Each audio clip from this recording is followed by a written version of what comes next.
dans son micro-coin.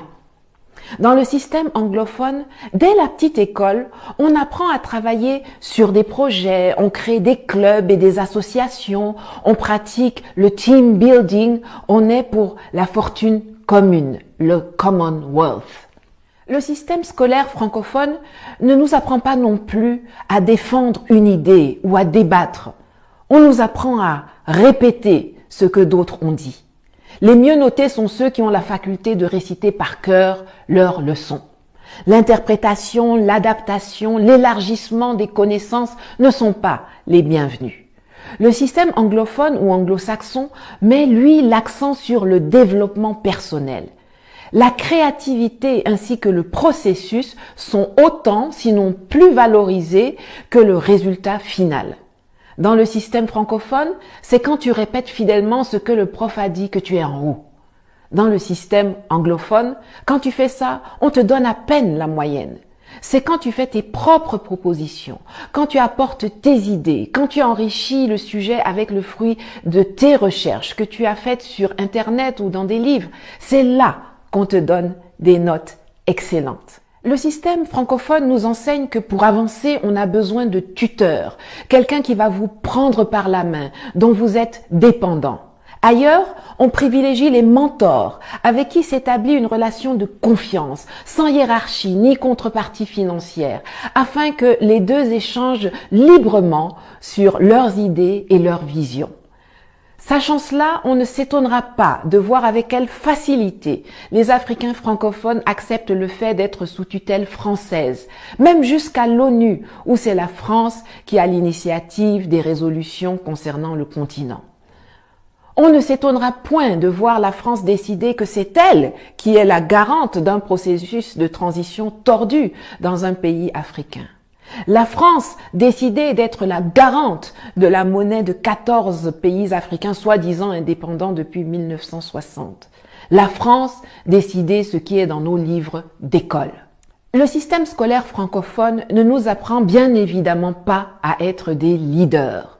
Jamais on ne nous entraîne à présenter un projet, à prendre la parole en public, à maîtriser l'art oratoire.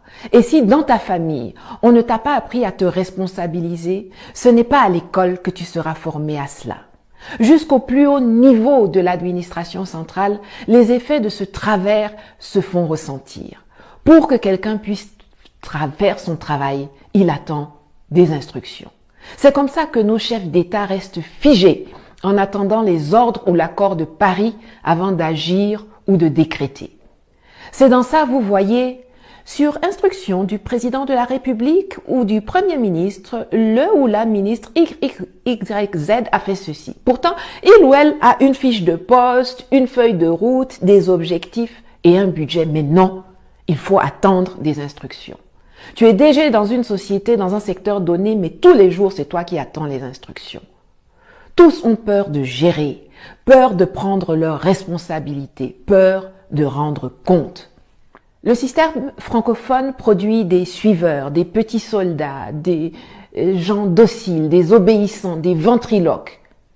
Il y a une façon de nous former qui fait que quand on sort de l'école, on ne devient non pas un homme au sens grand, plein et noble du terme, mais plutôt un assisté sur le plan intellectuel, social, financier, économique et politique. Le mal est profond. Comment peut-on se développer dans ces conditions ? Alors oui, il y a la nécessité de se réapproprier notre histoire. Oui, il faut qu'on apprenne qu'avant Thémis, il y avait Maat, la divinité égyptienne de la justice et de la vérité. Avant La Fontaine, il y avait Ésope. Et que De Gaulle, Leclerc ou Napoléon ne sont les héros de personne en Afrique, contrairement à Thomas Sankara, Jerry Rawlings, Patrice Emery Lumumba, Ruben Umniobe, Aline Sitoé Diatta, Anna Zinga, Winnie Mandela, Dedan Kimati, etc. Je vous recommande d'ailleurs la lecture du magnifique ouvrage de Karine Silla, Aline et les hommes de guerre, qui vous fera découvrir ou redécouvrir cette incroyable figure de la résistance sénégalaise, héroïne martyre de la lutte anticoloniale et méconnue dans le reste du continent, qu'est Aline Sitoé Diatta, et je vous mets le lien en commentaire. Alors oui, il faut que nous redéfinissions ce que nous appelons école en Afrique pour que plus jamais des apatames et des paillotes qui s'enflamment pour un oui ou pour un non transforment nos enfants en torches, les faisant mourir